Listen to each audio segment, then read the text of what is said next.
There's a mistake that people constantly make, whether they're free to play or pay to win, and that's very simply that they don't actually understand how many armies they should be fielding at any moment in time. They think they understand, but they actually don't. I've seen people that are big spenders kill off their troops too soon, and then they can't field with all their armies. Huge mistake. On the other side, I've seen people burn through all their resources and speed ups, the KvK is still going, and they can't field their most busted, broken commanders like QSH, who's like 2 to 4 times better with his army than any other army you could have fielded. So in this video, we're going to break down what you should do, whether you're a brand new player in a new kingdom, you're going into KvK for the first time, or you're in the end game, because I've seen people make mistakes here in all of these different times in their progression with their account. Now, before we do, let me tell you about a game that's sponsoring this video that has a very fun free-to-play experience. The publishers of the OG Civilization have a new mobile game, and you might want to go check it out. It's called Civilization Eras and Allies, and the makers of the game are the sponsors of today's video.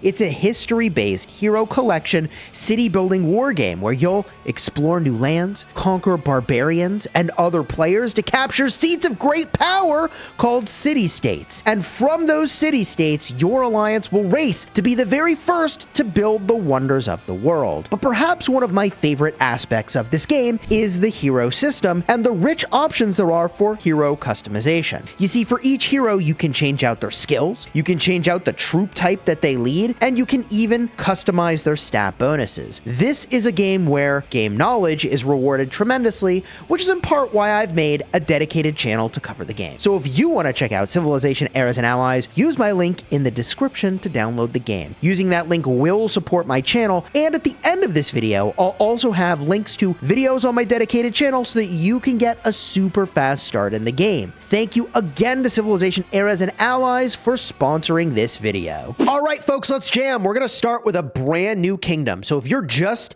setting up, you pick China, you're playing for the first time, we're going to start there. We're going to advance to the guidance for KvK1, then we'll get to the end game. So you can use the timestamps. If you're subscribed to the channel, you already know that I put timestamps in my videos to help you navigate, all right?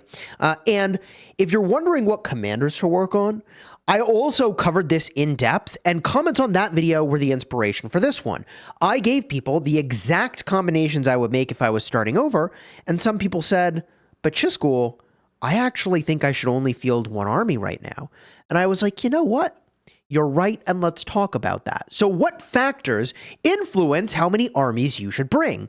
There's actually 4 major factors. Technically, you could call it more than that, but I'm grouping them together. The first is, very obviously, do you have the resources? When you start running low on resources, you need to do things differently than when you have lots of resources. Do you have the speed ups? Thing number 2. When you start to run low on speed ups, you need to bring fewer armies, but your better armies so that you can keep going for the rest of KvK. But there's more nuance to that, and we'll talk about it. Next is, do you have the troop count? Because at the start of the game, guess what, folks? You're not going to have a single army to bring out of your city. You will literally not even be able to fill a single army without speeding up some troops. And in a KvK where you sustain heavy losses, you're going to lose the ability to field some of your troops. And finally, the 4th factor is obviously very important. Do you have the commander depth, the equipment, the armaments to actually support fielding lots of things? And of course, depending on your level of spend and time in the game, you might only have one really good set, or you might have lots of really good sets, okay? I swear to you, I'm not trying to flex. All right, so let's get rolling. With those factors in mind, if you're free to play, you're brand new, and you're like, oh my God, it's time to fight, what do I do? Okay, at this stage of the game, as a free-to-play player in a brand new kingdom, you basically have nothing. You have no resources, you have no speed-ups, you're passively training your troops, and maybe, just maybe, you've been able to focus on speeding some up so that you can fill one army with one troop type. You're likely to be using the commander that you started the game with because you picked China as your starting civilization. So you're going to have Sun Tzu in a really good spot, and you're going to have some infantry Sun Tzu army to fight in a new kingdom. It is what it is. You have what you have. Brace for impact. It's going to hurt. All right. Now, if you're a mid spender, you you're going to have some disposable resources. You're going to have some disposable speed ups, but using them is going to hurt. You're going to feel it. Not as much as someone who's free to play, but you're going to feel the pain of having fought in the open field. And in that instance, you're going to want to still lock in on one or maybe two armies at the start of the game for actually fighting other players. And you're going to want to focus on your maxed out Minamoto army. I'm going to assume as a mid spender, you maxed out your Minamoto, whether it's Minamoto Sun Tzu, it is what it is. It has to be what it has to be. Or you've got something a little more punchy like Minamoto Baibars or Minamoto Double C. You're going to lock in still with one army at the start of the game because resources and speed ups and using them is going to feel painful. But you're going to need to fight. It is what it is, all right? And if you're a high spender, if you're a high spender in the early game, you have more disposable resources and speed ups than others, but the early game stuff is still going to hurt. You might have access to Hannibal Barca, but like probably not. That's pretty expensive, okay? But even still, because your research is going to be more progressed than literally anybody you're going to be fighting, if you're a high spender, you're going to want to field as many armies as you can, all 5 potentially, unless you're getting low on resources and speed ups, because you have more stats just from all this than anybody else is going to have. And you're probably going to have a troop tier advantage too. So if you're a big spender, early kingdom, you actually, even if you were lower speed ups and resources, you want to field all your armies because they're all so much more impactful than whatever anybody else is going to do. But now you get to your first season of KvK, all right? And although in the end game you register for KvKs, in the early game, you're going to go into your first season of Kingdom versus Kingdom after the Lost Temple's been captured. And you're going to have progressed more. You're going to have a little bit more to work with, right? But not that much more because you're still growing your account. So although a free-to-play player should be aspiring to still make an army with each troop type and have enough troop count to support that, to do PvE-style events like, you know, Karok Ceremony and others, even Canyon, for example, right? You're going to build these armies out at least a little bit. You're still going to focus all your investments into one army. Okay, you're still going to lock in with one army. You may have expanded beyond your Sun Tzu to something else at this point, but you might not have because infantry are pretty good and Sun Tzu's pretty good. All right. And you're probably pairing with Charles Martel or Pyrrhus or maybe Ethelfled. You got options for who you're going to pair with. But your focus as a free-to-play player with one army in your first KvK is trade quality. You're going for good trades because you're going to run out of the resources that you want to spend. You're going to run out of speed ups that you want to spend. And you don't have that much gear to go around to lots of different armies anyways. You want to try to maximize what you can out of your one army, all right? Now, like I said, you probably do have a couple other armies built out somewhat, and I would only bring those out in a couple situations. One would be if your team is dominating, you might bring out one army of each troop type. Or if you're in a moment where the trade quality is not what's important, it's a huge momentum, you win or lose the KvK, this is it. Okay, hey, if you're going to contrib, you bring them out. It is what it is. Hopefully you get the win because you brought more troops on the field and you get momentum. All right? It is what it is. Now, if you're a mid-spender in KvK1, your focus is still probably on that Minamoto army. And if you have been working on Isong or got access to him already, you might even go Minamoto with Isong and make that your focus.